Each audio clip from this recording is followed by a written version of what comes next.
Announcement teaser যদি ৮ আনা হয় তাহলে এই টিজারটা ১২ আনা। কিন্তু আসল বহুরূপী তো আপনি। Hi, this is Hastolipi originals. এখন আপনাদের সাথে সদ্য প্রকাশিত বহুরূপী ছবির টিজার নিয়ে আলোচনা করব। এরকমই বাংলায় সমস্ত সিরিজ এবং সিনেমা সংক্রান্ত আলোচনা শুনতে এবং রিভিউ পেতে আমাদের এই চ্যানেলটা ফলো করে রাখুন। আর আমরা কিন্তু শর্টসে টলিউড এবং বলিউডের বিভিন্ন আপডেট আপলোড করছি, সেগুলোও কিন্তু দেখতে মিস করবেন না। তাহলে চলুন ভিডিওটা শুরু করছি।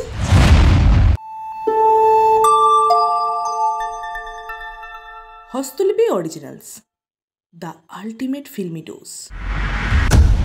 টিজারটা শুরু হচ্ছে আবিরের ভয়েস ওভার দিয়ে। সেখানে জানা যাচ্ছে আবির একজন পুলিশ অফিসার, কিন্তু তার অবসরের পর সম্ভবত সে একটা বই লিখছে। সেখানে তার সফলতার গল্প নয়, বরং বিফলতার গল্প লেখা আছে। সেই বইয়ের নাম বহুরূপী, আর সেই বইয়ের মধ্যেই সম্ভবত আমরা সিনেমার গল্প দেখতে পাবো। এখানে শিবপ্রসাদের ক্যারেক্টারটাকে দেখানো হচ্ছে এক প্রত্যন্ত গ্রামের একটি মেয়েকে সে বিয়ে করছে, অর্থাৎ কৌশানীর ক্যারেক্টারটাকে সে বিয়ে করছে সেই গ্রামে। সেই গ্রামের জামাইতে পরিণত হচ্ছে শিবপ্রসাদ। সেইখানে ড্যাং ড্যাং ড্যাং জামাই বলে একটা বাংলার লোকগীতি দেওয়া হয়েছে, সেটা কিন্তু আমার দেখতে বেশ ভালো লেগেছে। এছাড়া শিবপ্রসাদের ক্যারেক্টারটা বিভিন্ন সময় বিভিন্ন রকম রূপ ধারণ করছে।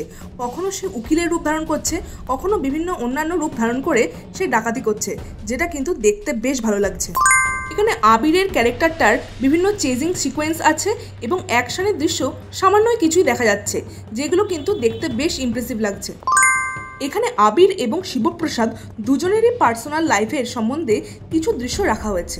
টিজারের ব্যাকগ্রাউন্ড মিউজিক বেশ ভালো, বেশ একটা ইম্প্যাক্ট দিচ্ছে এই টিজারটা দেখার সময়। টিজারের খুব সামান্য অংশ আইডিএম সঙের একটা দৃশ্য দেখানো হচ্ছে। এর থেকে বোঝা যাচ্ছে আইডিএম সঙটা কিন্তু বেশ পাওয়ারফুল হতে চলেছে। সব মিলিয়ে এই টিজারটা আমার বেশ পাওয়ারফুল লেগেছে। আপনাদের কেমন লাগলো অবশ্যই কমেন্টে লিখে জানাবেন, আর আমাদের এই ভিডিওটা লাইক করতে মিস করবেন না প্লিজ।